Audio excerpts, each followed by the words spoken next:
নমস্কার parents, autism মম কাকুলি চ্যানেলে আপনাদের স্বাগত জানাচ্ছি। আমি কাকুলি। আজকে আমি যেই টপিকটা নিয়ে আলোচনা করব সেটা হচ্ছে টয়লেট ট্রেনিং, পটি ট্রেনিং। আপনারা যারা অটিজম প্যারেন্টস আছেন তারা জানেন ভালো করে যে একটা স্পেকট্রামে থাকা বাচ্চাকে টয়লেট ট্রেনিং দিতে কী পরিমাণ অসুবিধা হয়। কারণ ওরা ট্রেনিং যখন পটি ট্রেনিং শুরু হয় তখন ওরা ট্রেনিংটা করতে চায় না। অনেক পরিশ্রম করে খুব কষ্টের পরে তারপর গিয়ে ধৈর্য ধরে অনেক দিন, অনেক লম্বা সময় ধরে কাজটা করাতে করাতে তারপরে গিয়ে ওদের পটি ট্রেনিংটা সম্পূর্ণ হয়। তো আজ আমি আমার এই ভিডিওর মাধ্যমে বাচ্চার স্পেকট্রামে থাকা বাচ্চাকে কি করে step by step potty training দেওয়া হয় সেটা আলোচনা করছি, এবং আমি এটা আমার বাস্তব অভিজ্ঞতা থেকেই বলছি। আপনাদের বাচ্চার বয়স যদি কম থাকে, ধরুন গিয়ে 3 বছর 4 বছর, তাহলে আপনাদের একটু সুবিধে হবে, কারণ বাচ্চা তখন ছোট থাকবে আর আপনারা বাচ্চাকে সঠিকভাবে ট্রেনিংটা করাতে পারবেন, আপনাদের পরিশ্রমও কম হবে।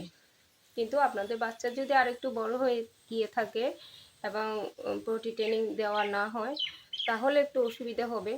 ধরুন গিয়ে 6 বছর হয়ে গেল, কারো কারো বাচ্চা 7 বছর হয়ে যায়, তারপরেও ওরা টয়লেটে গিয়ে টয়লেট করতে পারে না।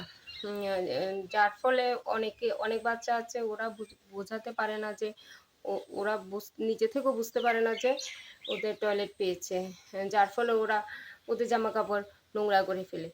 তো আপনারা যারা প্যারেন্টস আছেন ওই সকল বাচ্চাদের তাদের কী পরিমাণ অসুবিধার সম্মুখীন হতে হয় সেটা যারা ভুক্তভোগী তারাই বুঝতে পারে।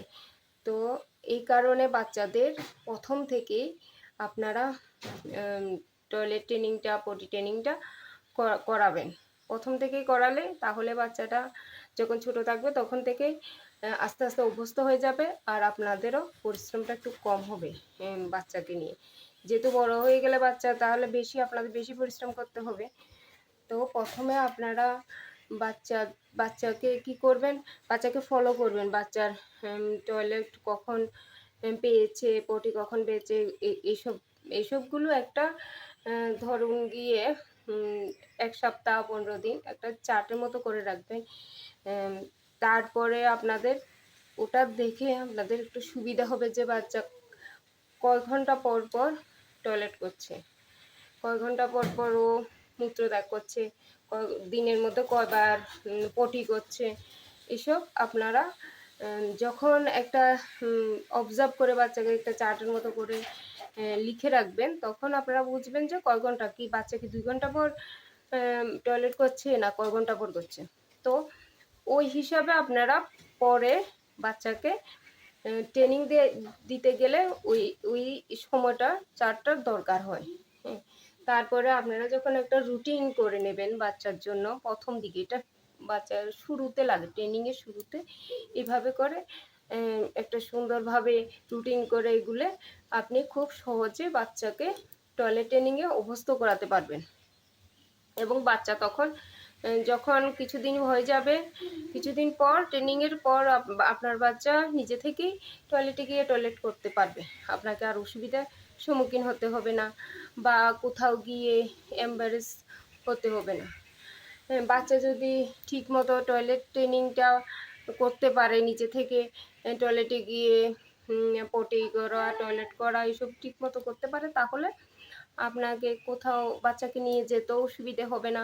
বা আপনার বাড়িতে কিছু অতিথি এলো, লোকজন এলো, কোনো অনুষ্ঠান আছে, তখন আপনাকে কেবল এমন একটা মনের মধ্যে সংশয়, ভয় ভীতি নিয়ে থাকতে হবে না যে বাচ্চা কখন টয়লেট করে দিল, নাকি লোকের সামনে একটা লজ্জাজনক পরিস্থিতি হয়ে যায় তখন। সুতরাং আপনাদের একটা কথাই বলি, আপনারা সবচেয়ে আগে যে কাজটা করাবেন বাচ্চাকে টয়লেট ট্রেনিংটা করিয়ে নেবেন।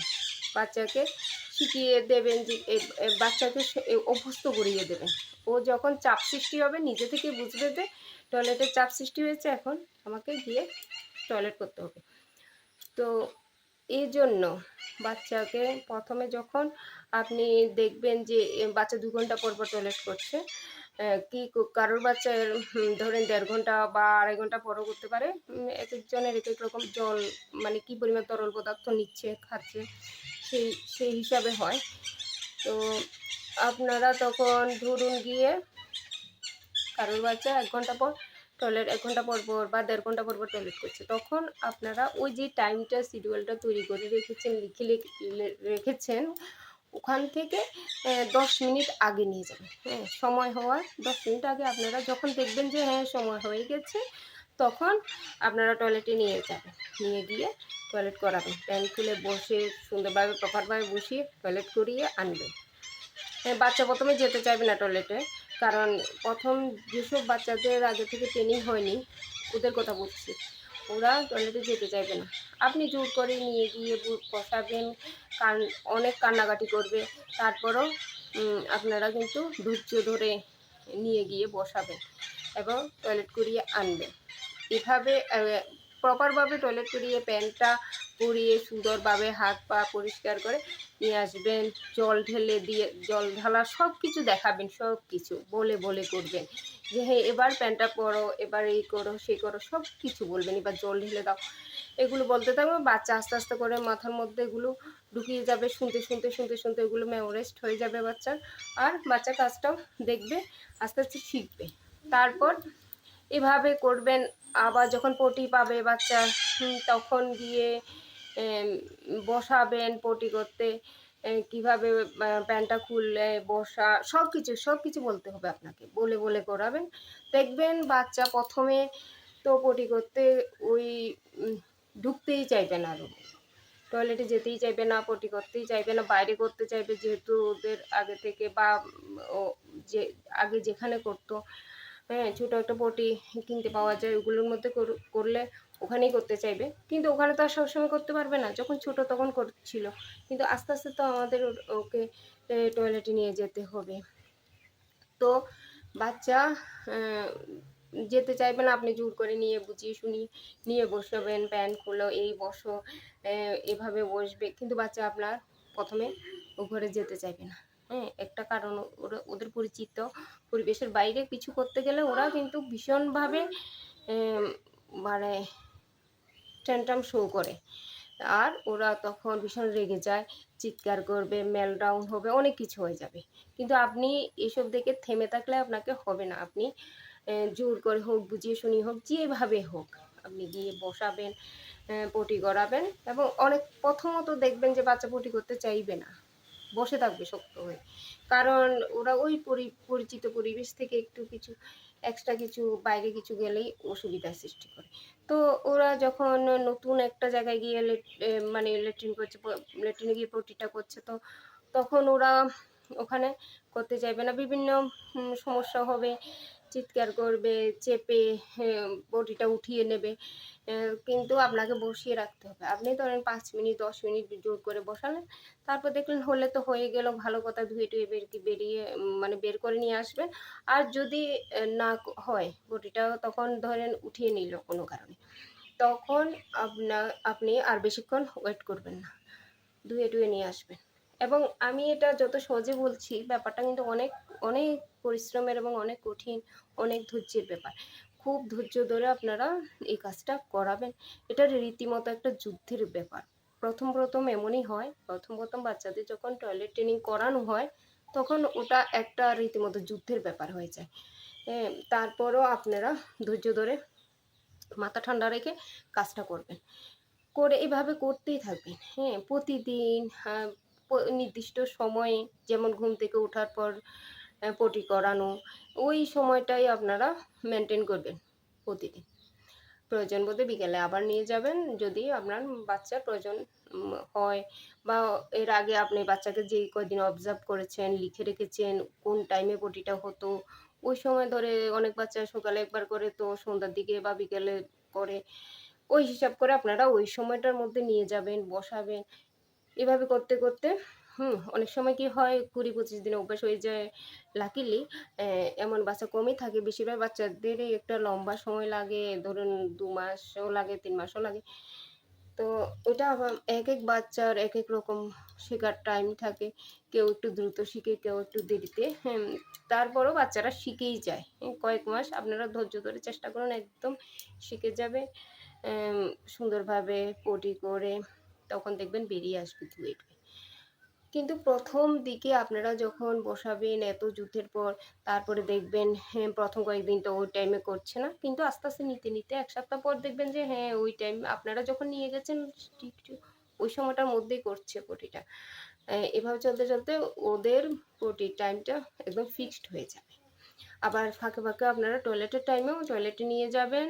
তখন ওই ইউরিন পাসের টাইমটাও একদম মোটামুটি ধরেন একটা টাইমের মধ্যে এসে যাবে। ওটা তো জল খাওয়ার উপর অনেক কিছুর উপর নির্ভর করে, তরল খাওয়ার উপর। তো তারপরও ওরা যে ওই নির্দিষ্ট জায়গায় গিয়ে যে এই কাজটা করতে হয় ব্যাপারটা বুঝে যাবে। তখন ওদের যখন চাপ সৃষ্টি হবে, ওরা ঠিক বুঝবে যে হ্যাঁ, আমার টয়লেট পেয়েছে, আমাকে টয়লেট যেতে হবে।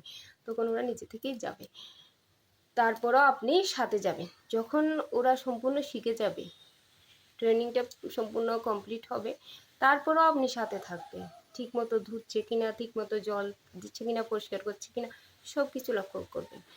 এম তা আপনার বাচ্চা প্রথমত ১ম থেকেই যে আস্তে, আস্তে ট্রেনিংয়ের ধাপে, ধাপে যখন এগুবেন তখন দেখবেন যে হ্যাঁ, টয়লেট যখন বাচ্চা আপনাকে টেনে নিয়ে যাচ্ছে। আর যেসব বাচ্চারা একটু কথা বলতে পারে ওরা বলবে টয়লেট শব্দটা ইউজ করবে বা পটি শব্দটা ইউজ করবে। তো পটি পেয়েছে, পটিতে চলো। হ্যাঁ, আপনি এইসব কথা বলতে থাকবেন মুখে। হ্যাঁ, এখন পটি করবে? চলো এখন পটির সময় হয়ে গেছে। তো এটা বলে নিয়ে যাবেন, নিয়ে গিয়ে বসাবেন। তারপরে ও পটি করা হলে তারপর ওকে কিন্তু ১ম এ আপনি ওর হাত দিয়েই প্যান্টটা খোলানো শেখাবেন। কারণ ও কিন্তু গিয়ে দাঁড়িয়ে থাকবে, নিজে থেকে প্যান্ট খুলবে না। তো আপনি প্যান্টটা খুলানো শেখাবেন, বসা হলে, কাজটা করা হলে কি করে পরিষ্কার করতে হয়, কিভাবে জল দেবে, কোন হাতে নেবে, একেবারে A to Z প্রত্যেকটা কাজ আপনি আস্তে, আস্তে ধৈর্য সহকারে শেখাবেন। ডান হাত দিয়ে জলটা নেওয়া, বাঁ হাত দিয়ে পরিষ্কার করা, একদম সবকিছু স্মুথলি ধৈর্য ধরে ঠান্ডা মাথায় শেখাবেন। তারপর বাচ্চা আস্তে, আস্তে শুনতে এবং আপনি হাত দিয়ে কাজটা করাবেন। তারপরে বাচ্চার এটা অভ্যাসে পরিণত হবে।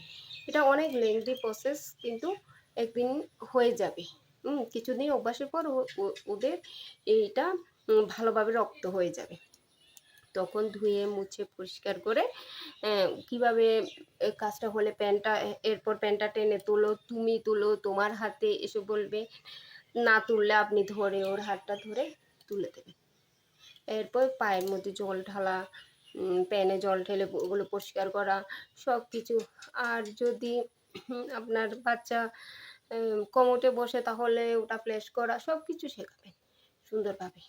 তারপরে হাত পা পরিষ্কার করে সাবান দিয়ে মানে জল দিয়ে পরিষ্কার করা, সব কিছু শেখাবেন আস্তে, আস্তে, আস্তে, ধীরে, ধীরে বাচ্চা দেখবেন আস্তে, আস্তে শিখে যাবে। আর যখন ওরা কিছু মাস পর একদম সম্পূর্ণভাবে ব্যাপারটা শিখে যাবে, তখন আপনার উপর কোনো চাপ থাকবে না। এই যে একটা বিরাট একটা মনে হবে যে মাথা থেকে বোঝা চলে গেছে। একটা টেনশন যে কার সামনে পটি করে দিল কিনা, এই যে টেনশনটা এটা চলে যাবে। আরেকটা কথা, আপনারা অনেকেই কি করেন ডায়াপার পরিয়ে রাখেন বাচ্চাদের। ছোটোবেলায় ঠিক আছে, যখন একেবারেই ছোটো তখন তো পড়াতেই হবে। কিন্তু যখন বাচ্চা ২ বছর হয়ে যাবে বা অনেকে ৩ বছর পরেও পরিয়ে রাখে, ডায়াপার পরালে আপনার বাচ্চা টয়লেট ট্রেনিংয়ে অনেক অসুবিধা হয়ে যাবে। সবসময় পরাবেন না। আপনারা কোথাও ট্রাভেল করছেন, কারো বাড়িতে গেছেন, তখন হয়তো পরিয়ে রাখবেন। কিন্তু বাড়ি ঘরে সবসময় পরাবেন না। একটু বড় বাচ্চাকে সবসময় পরিয়ে রাখবেন না। তাহলে ওরা ব্যাকে আসলে বুঝবে বাইরে কীভাবে টয়লেট করতে হবে, যেতে হবে, এটা বুঝবে। আর যদি সবসময় পরানো থাকে টয়লেটটা ডায়াপার, তাহলে তো ওখানেই করে ফেলবে। তখন ট্রেনিং করাতে আরও বেশি অসুবিধা হয়ে যাবে। তো এটাই আজকে টয়লেট ট্রেনিংয়ের উপর যা বললাম। আশা করি আপনারা ঠিকভাবে বুঝেছেন। আর আপনাদের আশা করি উপকারই হবে। এভাবে সুন্দর করে আপনাদের যাদের বাচ্চারা এখনও টয়লেট ট্রেনিং করাননি, যাদের অটিস্টিক বাচ্চাদের নিয়ে অসুবিধে হচ্ছে টয়লেট ট্রেনিং, পটি ট্রেনিংয়ের, তারা এভাবে চেষ্টা করতে পারেন ধাপে ধাপে ধৈর্য ধরে। তারপর দেখবেন আপনার বাচ্চা ঠিক শিখে যাবে, বেশি দিন লাগবে না। কিন্তু প্রতিটা দিন আপনি এভাবে মানে ধরেন খুব ধৈর্য ধরে অন্য কাজ বাদ দিয়ে আপনাকে এটা করে যেতে হবে, কারণ এটা তো খুব গুরুত্বপূর্ণ। তাই এই কাজটা আপনারা সুন্দরভাবে প্রতিদিন কয়েকদিন ধরেন বাচ্চার সাথে একেবারে লেগে থেকে কাজটা করাবেন। কয়েক মাসের মধ্যে আপনার বাচ্চা সম্পূর্ণ ট্রেন্ড হয়ে যাবে, তখন আর কোথাও উল্টাপাল্টা জায়গায় মানে পটি করবে না বা টয়লেট করবে না। তো তারপর দেখবেন আপনার একটা কোথাও নিয়ে যেতে আপনার একটা শান্তি লাগবে। অনেক মানে মনে হবে যে একটা ভয় ডর মনের মধ্যে ছিল, ওটা চলে যাবে। আর আপনার বাচ্চা সম্পূর্ণ টয়লেট ট্রেনিং শিখে যাওয়ার পরও আপনি কিন্তু মাঝে মাঝে বাচ্চাকে যখনই যাবে টয়লেটে আপনি সাথে থাকবেন। তারপরেও অনেক দিন ধরে আপনি সাথে থাকবেন, দেখবেন, অবজার্ভ করবেন ও সম্পূর্ণ ঠিকভাবে পারছে কিনা। যখন দেখবেন সব কিছু ঠিকভাবে হচ্ছে, আপনাকেও ডাকতে হচ্ছে না, ও নিজে নিজেই চলে গেছে, নিজে নিজেই সব কিছু করে জল টল বন্ধ করে চলে এসেছে, তাহলে মনে করবেন যে আর অসুবিধা নেই, একদম প্রপারভাবে শিখে গেছে। কিন্তু একটা জিনিস লক্ষ্য করবেন, অনেক বাচ্চা কী করে টয়লেটে গিয়ে জল দিয়ে খেলা শুরু করে, ওরা ট্যাপটা ছেড়ে দেয়, জলের ট্যাপটা, আর জল পড়তেই থাকে। বেশিরভাগ বাচ্চারা এমন করে। তো এটা থেকে বিরত থাকতে হবে। হ্যাঁ, কিন্তু অনেক বাচ্চাদের সেন্সরি প্রবলেম থাকে বেশি। হ্যাঁ, বা অটিস্টিক বাচ্চা সবারই সেন্সরি প্রবলেম থাকে, কিন্তু কিছু কিছু বাচ্চাদের ক্ষেত্রে একটু বেশি থাকে। তারা ওই কারণে মানে সেন্সরি সেন্সিটিভিটি কারণেই তারা টয়লেটে গিয়ে বসতে চায় না। কারণ ওখানে একটা সাউন্ড, জলের যে সাউন্ডটা, তারপর টাচের প্রবলেম থাকে অনেকের, জলটা টাচ করতে চায় না অনেকে। তারপরে স্মেলের প্রবলেম। তো এগুলো সবই তো সেন্সরি প্রবলেম। তো ওইগুলোর জন্যই বাচ্চারা কী করে টয়লেটে গিয়ে টয়লেট করা বা পটি করা এসব করতে চায় না। তো এই এই ব্যাপারগুলোকে ওভারকাম করতে গেলে আপনাদের কিন্তু বাচ্চার সাথে লেগে পড়ে জোর করেই কাজগুলো এক প্রকার করাতে হবে, একটা অভ্যাসে পরিণত করে ফেলতে হবে। তারপর আপনারা নিশ্চিন্তে থাকতে পারবেন। আশা করি আজকের ভিডিওটা আপনাদের কাজে দেবে। আর যদি আমার ভিডিওটা আপনাদের মনে হয় যে হ্যাঁ, আপনাদের ভালো লেগেছে বা আপনাদের একটু হলেও সুবিধে হবে এটা দেখে কাজ করাতে, তাহলে আমার ভিডিওটা লাইক করে দেবেন, একটা কমেন্টে জানিয়ে দেবেন কেমন হয়েছে। আর আমার চ্যানেলটা সাবস্ক্রাইব করে দেবেন, যাতে আমি এভাবে আরও ভিডিও নিয়ে আসতে পারি আপনাদের জন্য। মানে এই ভিডিও আনতে আমি নিজেকে উৎসাহিত করতে পারি। কারণ আপনাদের একটা কমেন্ট বা আপনাদের এই লাইক, সাবস্ক্রিপশান এসব দেখেই তো আমি অনুপ্রাণিত হই। ভালো থাকবেন, বাচ্চাকে অ্যাক্টিভিটি করাবেন, বাচ্চার সাথে খুব সময় কাটান। আর বিশ্বাস রাখুন বাচ্চার উপর যে বাচ্চা ঠিক আস্তে আস্তে বাচ্চার উন্নতি হবে। ভালো থাকবেন। নমস্কার।